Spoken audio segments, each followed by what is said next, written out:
Right, it is Thursday. What is it? Thursday, May 27th, 2020. It's 2:02 a.m.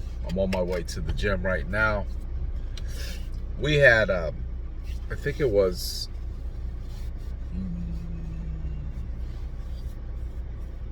last Friday, we had taken our son to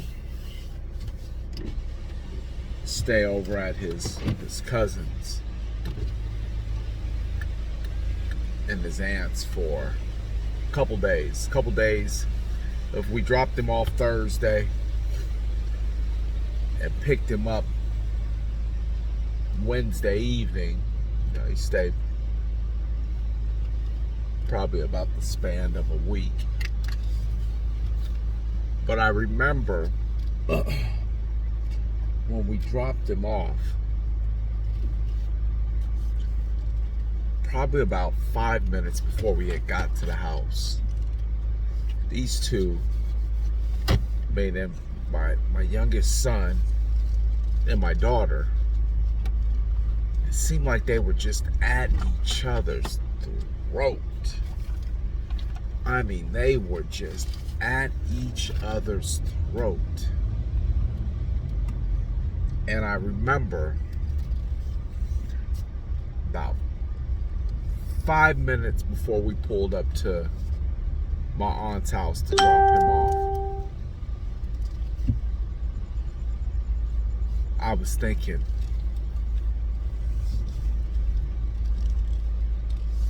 wrote my son a letter. I was thinking,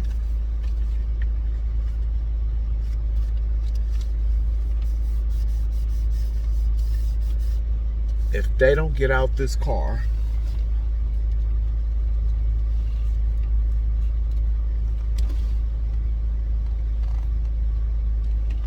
in the next couple minutes,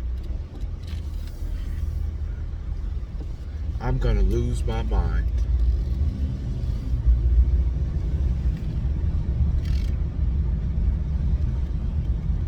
If they don't get out this car in the next couple minutes, I'm gonna lose my damn mind. Because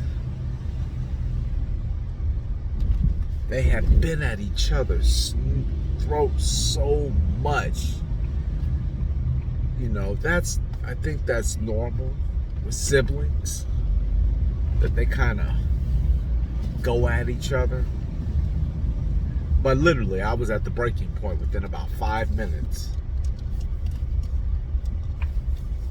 And so when we pulled up to the house,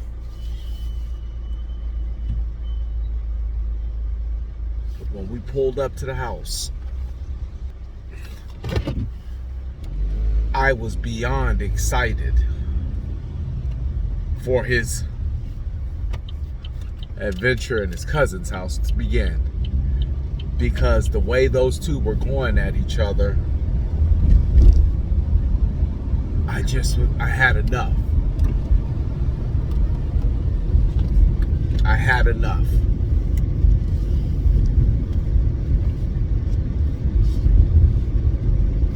But then Saturday came around, and I was like, thank God,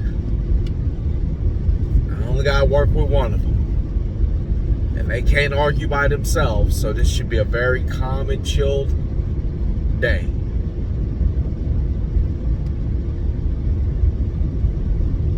Then Sunday, thank God, we got out, made it to church on time. It's a good day. Monday, still having them good days. But my body wasn't feeling that well. Tuesday, how's my son doing? Wednesday, yesterday, I can't wait to see him.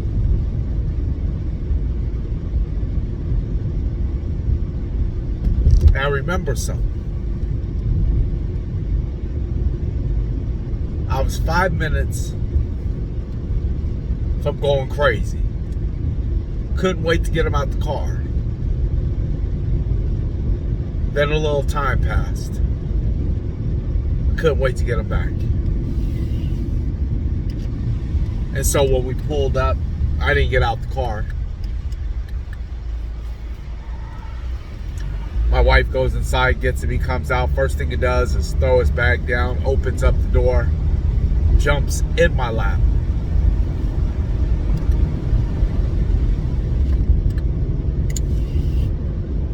He's happy to see me. I'm happy to see him. Within a couple hours, they're back at it.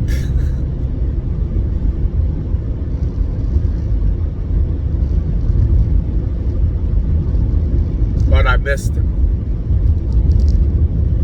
And I didn't remember anything about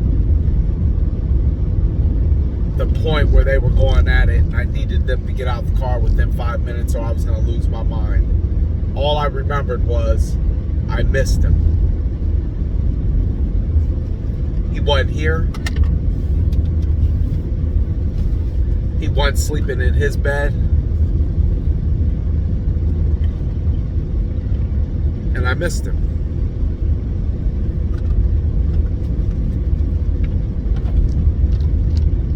And I'm not going to say that I'm not going to get to a point where I'm going to have another 5 minutes where I'm like, if you don't get away from me.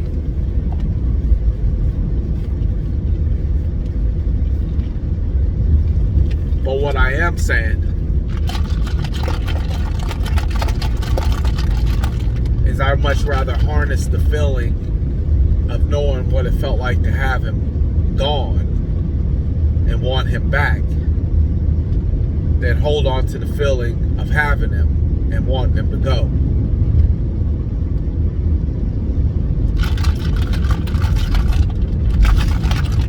Because it's my son. And so it was easy to identify, to not take something for granted. And mind you, at the time, my back was tight. I may have been tired, may have been hungry. So there was other things that was affecting how I was feeling. But having him gone made my heart grow fonder.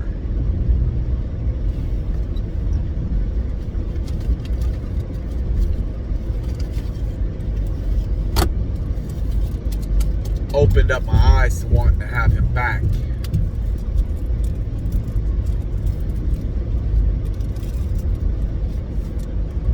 See,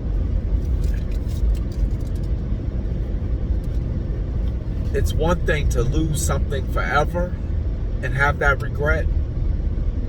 It's another thing to temporarily lose something, capture that feeling, remember that feeling, and say, I never, ever, ever want to lose that thing again.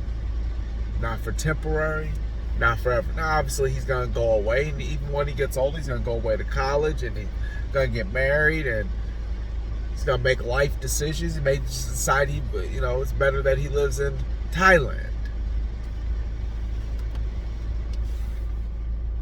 I would rather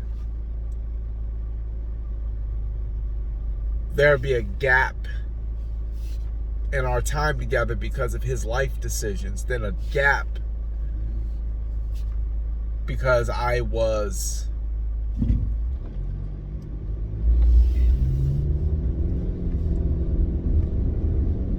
temporarily annoyed and I needed the space apart.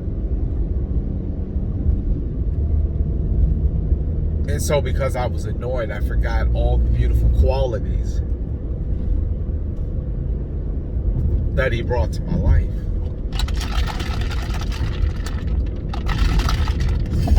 And so often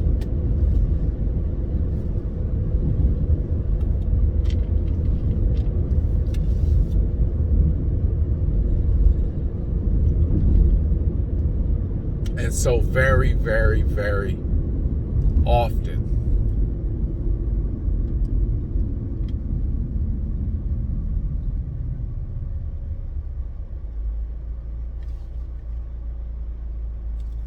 We give up on things because of the way it makes us feel at the moment.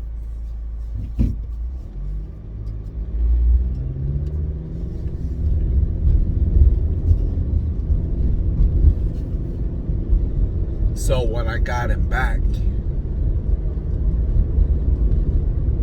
I was so happy. And when they got to fighting and arguing again, I remember how I felt when he wasn't here. And I was willing to take the fighting and the arguing, then take the silence of not having him. And I'm thankful for God. He gives us those little times and those little spaces to be able to come to realizations like that.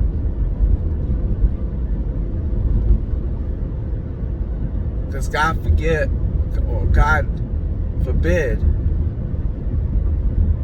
that gap is a permanent one due to death or unforgivable actions.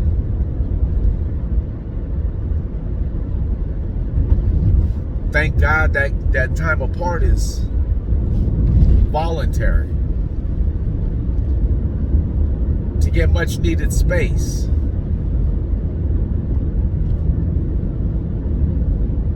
But if the heart grows fonder in that time apart, it makes you not take it for granted.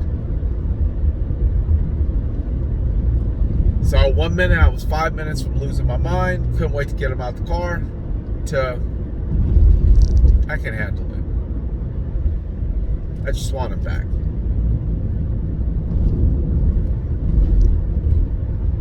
And that's why I'm so grateful about always having another opportunity at life, another day. Oh, you woke me up, God, thank you.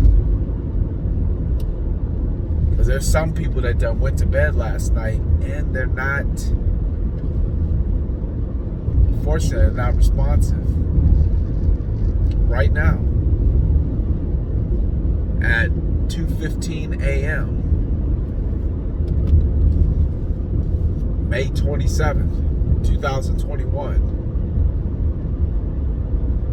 Somebody ain't getting the next shot.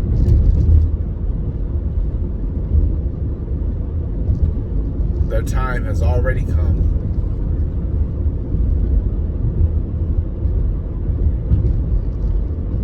The bell has tolled its final hour.